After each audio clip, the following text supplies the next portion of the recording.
আসসালামু আলাইকুম এভরিওয়ান। তোমার প্রতি অনুভূতি গল্পের দ্বিতীয় পার্ট।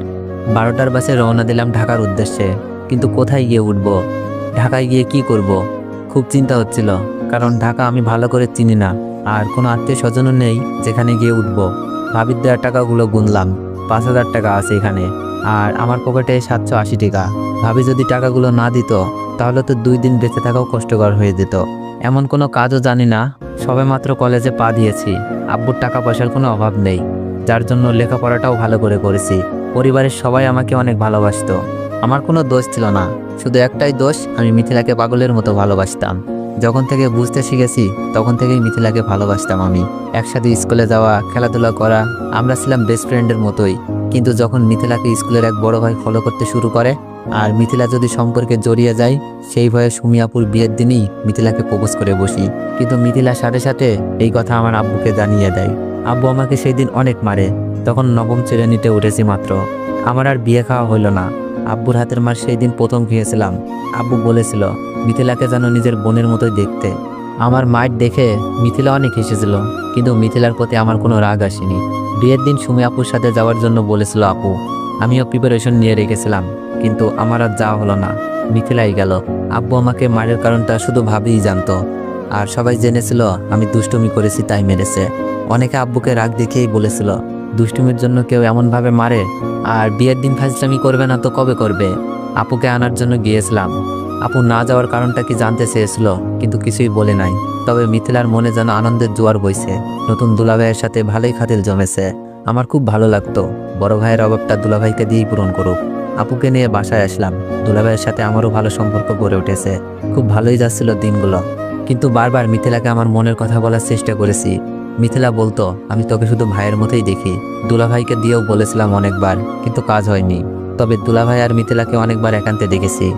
মনে হচ্ছিল প্রেমিক প্রেমিকা বসে প্রেম করছে, কিন্তু আমি তখন এইসব নিয়ে ভাবি নাই, কারণ মিথিলা দুলাভাই এমন না। পরবর্তীতে এমনই হলো। হঠাৎ মোবাইলের মেসেজ টিউন বেজে উঠল। কল্পনা থেকে বাস্তবে ফিরে আসি। মিথিলার নাম্বার থেকে মেসেজ। কি লিখেছে? আমার রূপ বের করতে গিয়ে নিজেই ধরা খেয়ে গেলি, কি অভিনয়টা না করলাম। মিথিলার লেখাটা পড়ে চোখের কোণে জমে থাকা কষ্টগুলো বের হতে যাচ্ছিল। আমি জানি না তুই এমনটা কেন করছিস, তবে আমি চাইলেই তোদের রূপটা বের করে দিতে পারতাম, কিন্তু তোর সম্মান আর আপুর সংসারের কথা ভেবে কাউকে কিছু বলি নাই।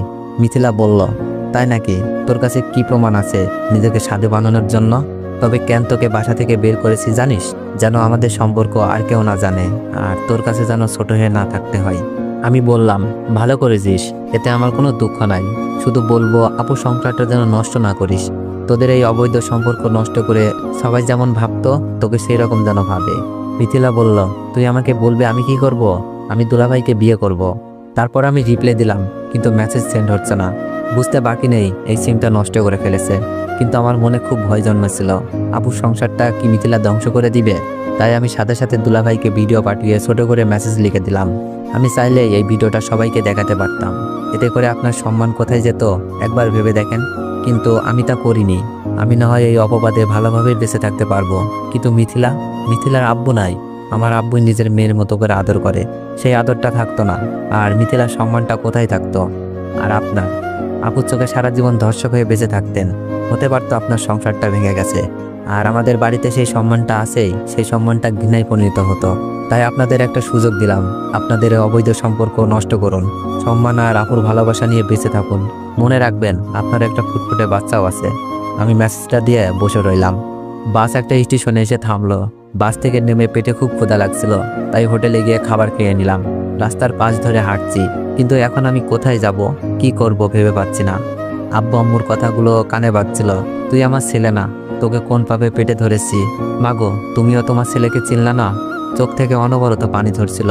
অন্য মানুষ হয়ে রাস্তা দিয়ে হাঁটছিলাম। দুপুর গড়িয়ে বিকেল।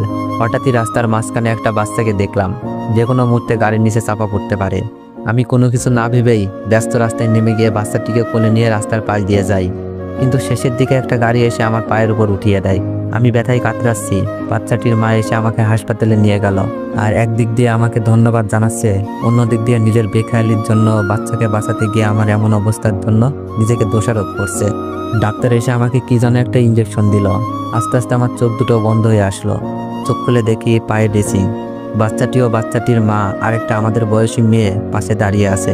ডাক্তার এসে বললেন, পাটা খুব ভালোভাবে ভেঙেছে। আমি ওষুধ লিখে দিচ্ছি, নিয়মিত খাবেন। আর রোগীকে 1 মাস রেস্ট দিতে হবে। খেলাধুলা কোনো কাজ করতে পারবে না। 15 দিন পর আমাকে দেখিয়ে যাবেন। ডাক্তার প্রেসক্রিপশন ধরিয়ে দিলেন। বাচ্চার মা বললেন, আমার জন্য আজ তোমার এত বড় ক্ষতি হলো। আমি বললাম, না না আন্টি, নিজেকে দোষারোপ করবেন না, এটা শুধু একটা অ্যাক্সিডেন্ট। আন্টি বললেন, আচ্ছা তোমার বাসা কোথায়? তোমার ফ্যামিলির কারোর নাম্বার থাকলে দাও, আমি তোমার মা বাবাকে আসতে বলি। আমার মোবাইলটা কোথায়? মোবাইল খুঁজে পাচ্ছিলাম না। মোবাইলটা আমার হাতে দিয়ে বলল, তোমার মোবাইল রাস্তায় পড়ে ভেঙে গেছে। এটা তো একেবারেই গেছে।